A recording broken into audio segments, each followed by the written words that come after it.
жарқын жігіт. Екінші, бір күлгенде бұл искренний жігіт. Таза күледі. Соның өзі мен бұны көбінекей, бұл мені батя дейді. Әке деген сөз, әкесі екенім рас. Мен оны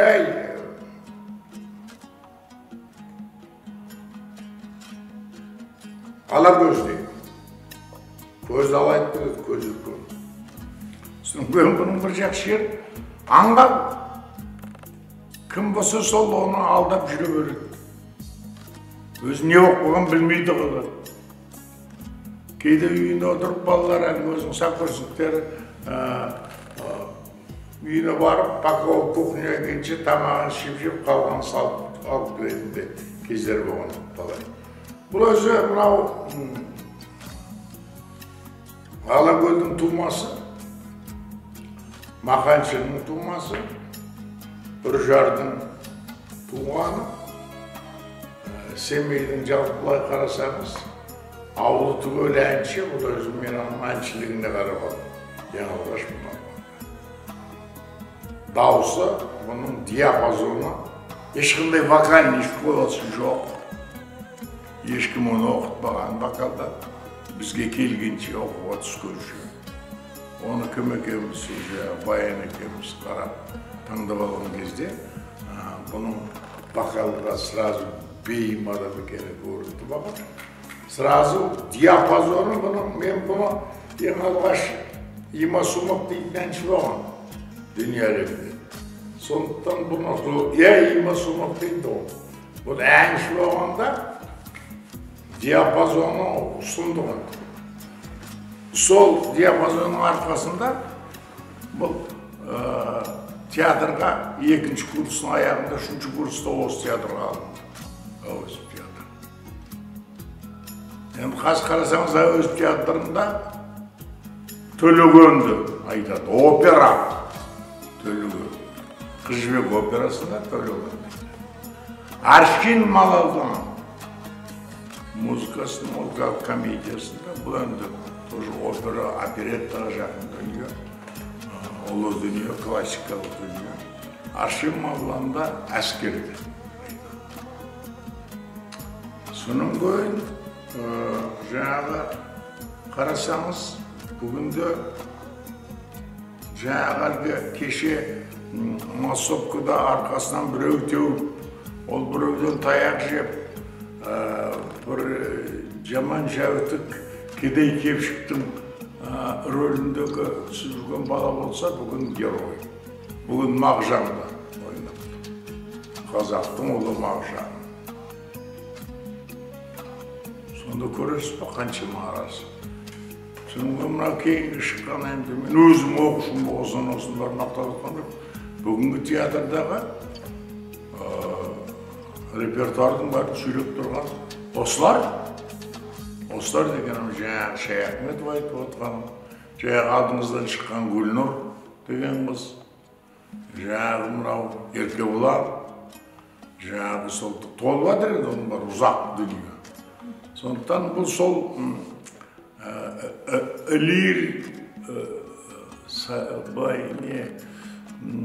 лирикалық пландағы актер өзі. Оның сөзі сондай. Өзінің адами қасиеті сондай. Сондықтан сол оның бір өзінің адами, міне артистке адами қасиет керек дегенін мен ылғи айта беремін. Біздің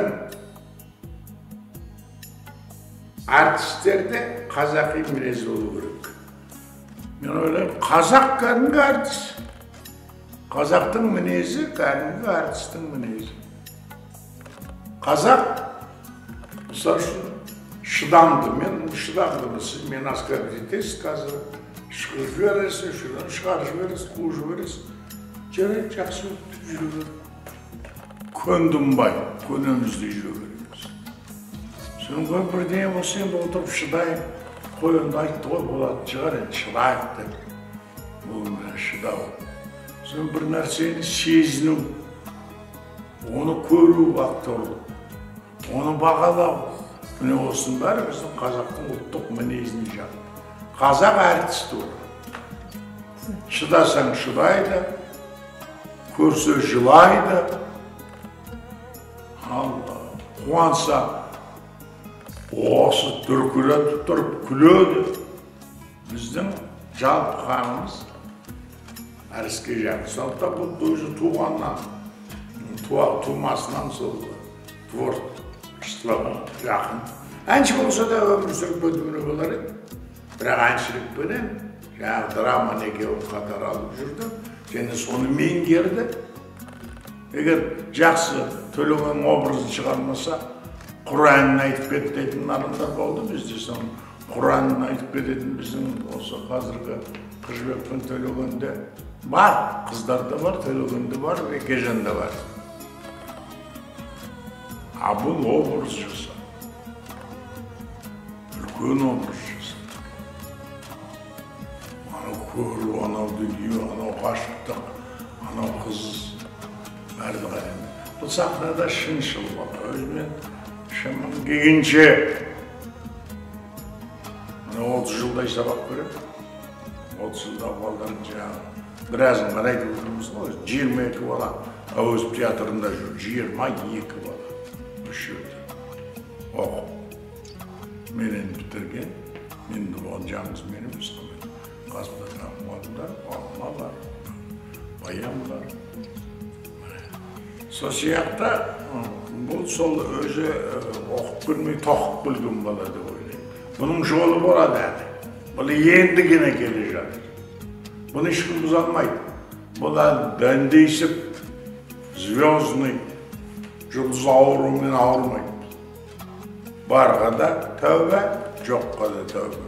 Өйткені сондай көп балалы семьяда өскен. Көп елмен общениесі бар. Ағайын туысы десе, жан қалмайды. Жазда бір күн демалысы отса, 800 шақырым Алакөлге барып қайтып тұрады.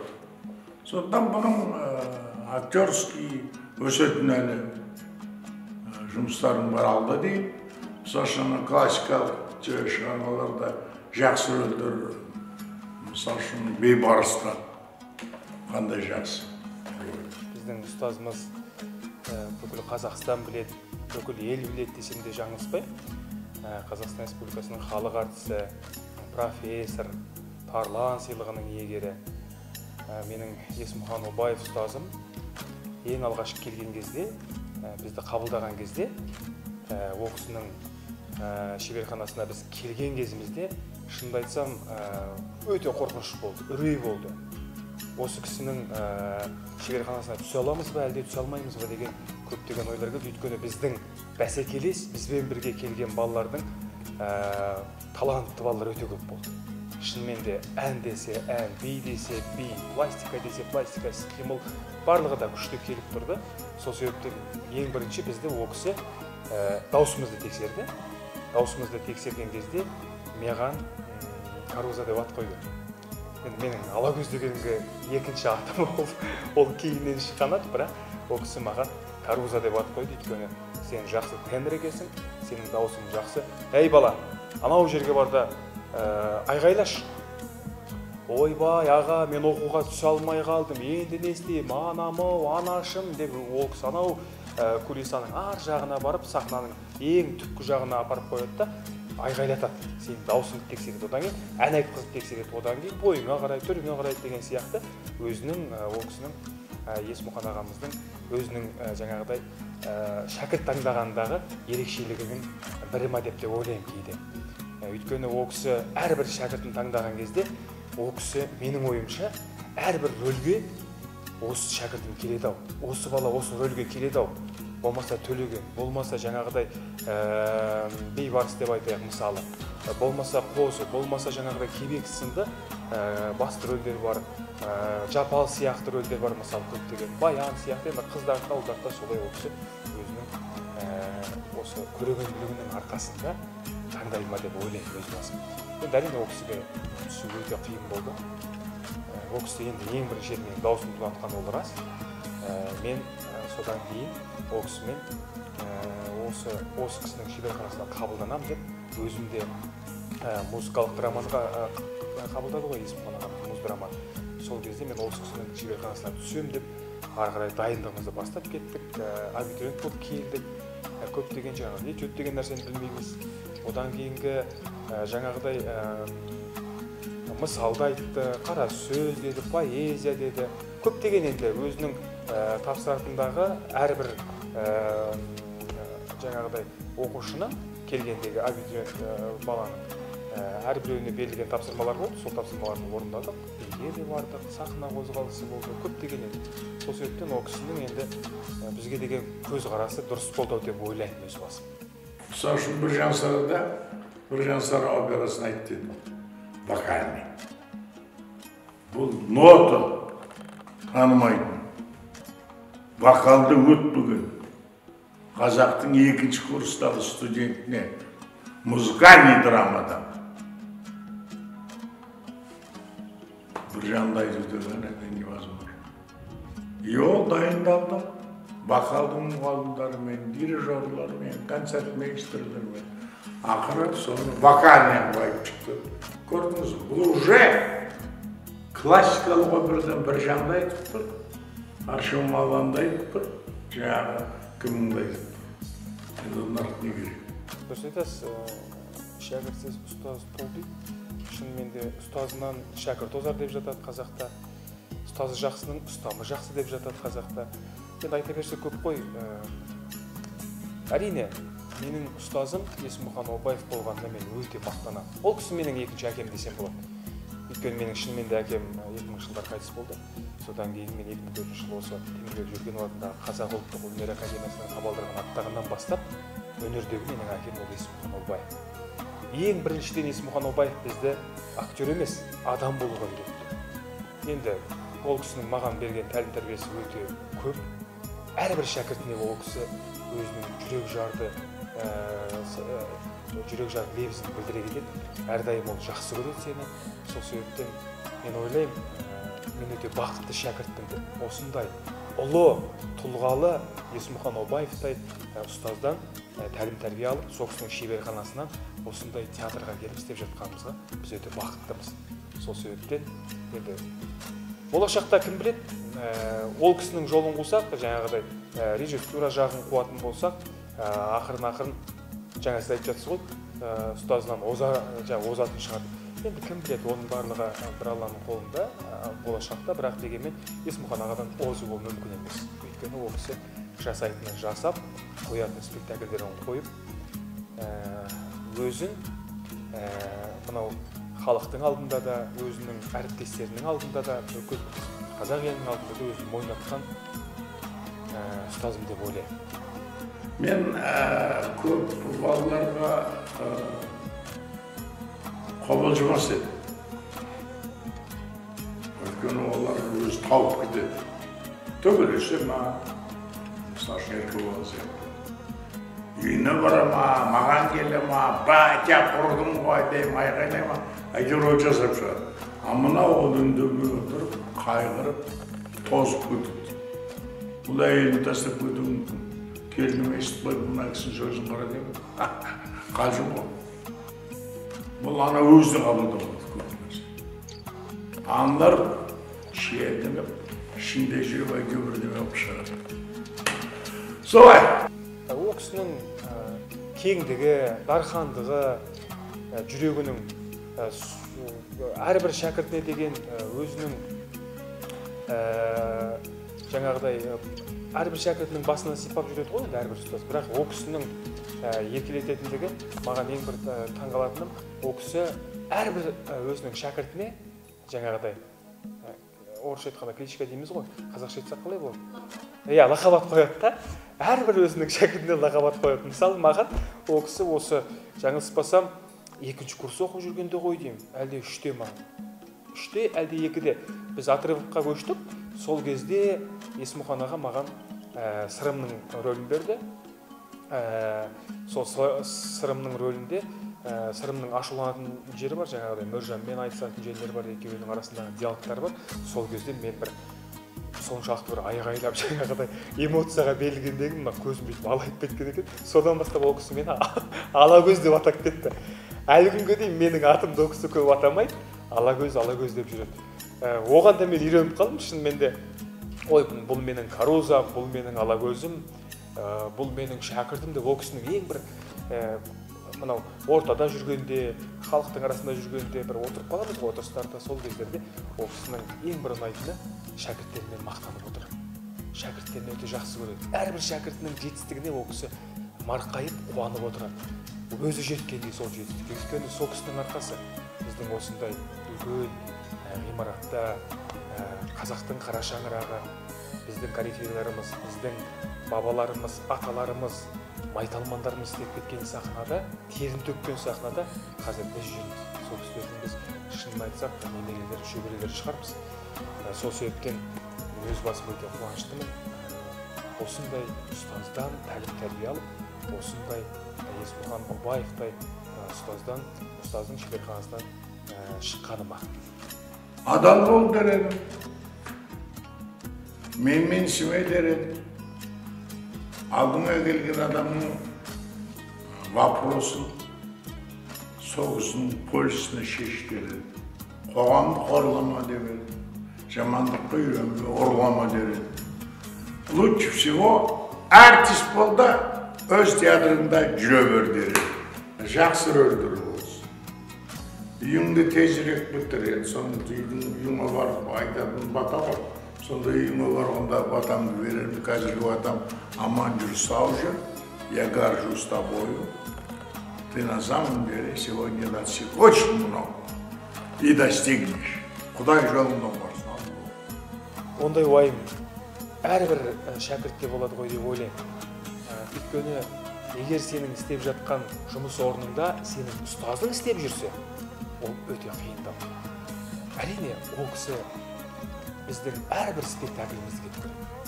Ол кісі, мысалы, Есмұхан ағам қарап отырсаңыз, бір спектакльді мысалы, Қыз жібек спектаклін көретін болса, ол жерде жаңағыдай Еркебұлан да ойнайды, біздің енді Салтанат та, бізден кейінгі шәкірттер де ойнайды Есмұхан ағаны. Сол жерде, мысалы, ол кісі сол спектакльді бір емес, бірнеше рет келіп көреді. Мейлі ол кісі 10 рет көруі мүмкін, мейлі 5 рет көруі мүмкін, әрдайым келіп көріп отырады. Сол кезде мен ойлаймын, ол кісінің енді алдында біз енді әрине қолымыздан келгенше, мейлінше сол кісінің берген тәрбиесімен бізге берілген рөлді мейлінше менің бір осыдан бір жаңылыспасам 3-4 жыл бұрын берген бір сұхбат бар болатын. Сол кезде айтқан болатын. Берілген рөлдің барлығын шынайы ойнау ол менің парызым деп. Сол себептен шынымен де менің парызым ол маған берілген рөлдің барлығында мен шынайы ойнап шығуым керек. Халыққа жету керек. Халық сізге қошемет не үшін ұрады? Сіздің сондай сүбелі рөлдеріңіз үшін, сіздің жасап шыққан образдарыңыз үшін. Сол себептен бір-екі спектакльдер болды, жасыратыным жоқ. Шынымды айтсам, Ақан серіде Ақанның рөлінен кішкене шығара алмаған кез болды. Енді оған шығара алмады деп те айтуға болмайды, бірақ кішкене уақыттың тапшылығына байланысты, ол енді ол спектакльдің өзі 20 күннің ішінде шыққан спектакль болатын. Ол өзі де көп жүрген жоқ, алынып кетті. Сосын тағы да бір-екі спектакльдерім болды. Сол спектакльдерді шынымен де есаға кейде көрмей қойса екен деген бір өзінің ішкі қалауын сөйлеп тұрады да, енді көрмей қойса екен, осы спектакльді көрмей қойса екен деп. Сол жағынан болған кезде кішкене сондай бір сәттер болды. Әйтпесе жалпы болмаса барлық спектакльді керемет мықты ойнап жүрмін дегеннен сөзден аулақпыз. Өйтіп айтатын болса, ол актердің өлгені дейді ғой. Сол себептен мен болдым, толдым дегеннен мен аулақпын. Әлі де біздің халыққа берігіміз көп. Енді арасында бір-екі кезеңдер болды, шыны керек. Жасыратыным жоқ. Қазақта әдемі сөз бар ғой. Саф сұлу өнер бақсы ойдан тумайды, шыншыл таза ойдан туады деп Абай атам тегін айтпаған. Сол себептен өнерде әрдайым тазалық болу керек деп ойлаймын. Әрине ақылдасамыз, ұстазымыздан қолымыздан келгенше әрдайым мен звондап тұрамын ұстазыма. Қазір шынымен де карантин кезінде жатырмыз, оқшауланып жатырмыз, онлайн түрінде жаңағыдай жұмыс істеп жатырмыз. Сол кездерде өзіміздің мысалы спектакльдердегі мысалы рөлдерімізге кейбір жерлері болмай жатыр ау, осы рөлім дұрыс шықпай жатыр ау деген кездерде барып ақылдасамыз, ақыл сұраймыз Есмұхан ағамыздан. Болмаса бір затты алатын кездерде, мысалы енді осы өнерге байланысты бір затты алатын болсаң, ол міндетті түрде ұстазымызбен ақылдасамыз. Ес аға, мынау бола ма? Мынаны былай істесем қалай болады? Ес аға, мен мына киноға түсіп жатыр едім, маған қандай кеңес бересіз деп. Мысалы менің Алтынтай досым, өзімнің групп баласы, осы театрға бірге келгенбіз, сол осы Бауыржан Момышұлының рөлін сомдаған кезде Есмұхан аға Бауыржан Момышұлының өте айтпаса 3-4 томдық кітабын берді. Балам оқы, жақсылап дайындал, ол Бауыржандай артылғаны ойнау, ол бірінің басына бұйра бақ. Сол себептен осыны жақсылап шығару керек деп, көрдіңіз бе? Шәкіртінің, ұстазының шәкіртіне қобалжып, сол кітапты оқыш, осыдан сен біраз дүние аласың. Бауыржан атамыздың қайсарлығы, мінезін, мысалы, қаншама соғыста жүрген атамыз ғой енді. Ол кісі халықтың батыры. Сондай жағынан көптеген көмектескен кездерде болды. Есмұхан ағамыздан біз әрдайым кеңес сұрап тұрамыз. Қолымыздан келсе Есмұхан ағамыздан біз әрдайым Есмұхан аға, мынау бола ма, мынау болмай ма деп міндетті түрде ол кісімен ақылдасып тұратынымыз рас. Мен сол сұрақты әрине қойылады ғой, қойылмайды емес. Сіз қоймасаңыз басқа да біреу қояды. Сіз болашақта жаңағыдай бастық боласыз ба? Егер де қазіргі кезде сізге түсіп жатса, басшылыққа барыңыз деп. Шынымды айтсам, мен қазір ондай сұраққа бір жағынан жауап бергім де келмейді. Бір жағынан мен ондайға әлі де дайын емеспін. Одан кейін айтатын мәселе, шынымды айтсам, басшылық менен шықпайды. Өйткені өз басым ондайға қатты құмар емеспін. Атақ құмар емеспін дейді ғой қазақ. Сол сияқты ондай басшылыққа мүлдем құмарлығым жоқ. Кім біледі, кейін бір болашақта бір 50-ге келіп жатқан кезде, ел ағасы болып жатқан кезде, ұсыныс болып жатса, ол кезде мүмкін ойланармыз. Қазіргі кезде Ес ағамен міндетті түрде ақылдасып, ол кісі міндетті түрде келмей қой деп айтады, өйткені біледі. Сол себептен мен енді басшылыққа қазір мүлдем. Әуезов театрының ол менің өмірімдегі алатын орны өте ерекше. Біз әрбір жұма сайын мешітке барсақ, ал біз Әуезов театрына аптасына 6 рет келеміз. Аптасына 6 рет келеміз. 6 рет таңертең кіреміз, кешке шығамыз. Өйткені Әуезов театры айтып жатады ғой, әрбір актер айтады, бұл менің екінші үйім дейді. Жоқ, бұл біздің бірінші үйіміз. Әуезов театрына шетелдік театр жоқ деп ойлаймын өз басым. Бұл әкем театры. Бұл жерде 99-100% таланттылар істейді.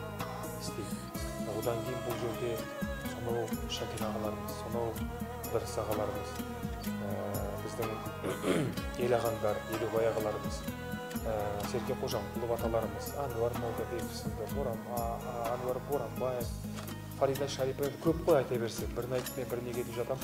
Сол аталарымыздың салып кеткен сара жолы, сонау Иса Байзақовтан бастап, сонау әмірелерден, Жұмат Шаниндардан бастап аталарымыз кірпішін қалап кеткен театрды қалай біз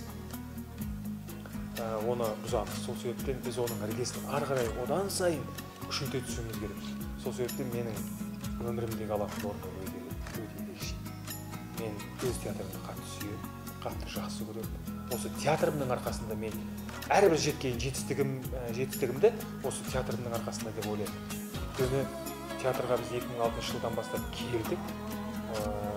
Тәлім-тәрбиені бізге сол жақта 4 жыл бойы Есмұхан Обаев ұстазымыз берсе, біз ары қарай сол берілген тәлім-тәрбиемізді осы театрдың сахнасында жетілдіріп, ары қарай дамыттық десем мен қателеспеймін. Өйткені шынымен ешкім аспаннан аяғын салғырап түспейді ғой. Сол жағына келген кезде мен өз басым өте қуаныштымын, өте бақыттымын осындай Мұхтар Әуезовтай театрда істеп жатқаныма. Біздің әлі де халыққа береріміз таусылмасын, әлі де көп деп ойлаймын.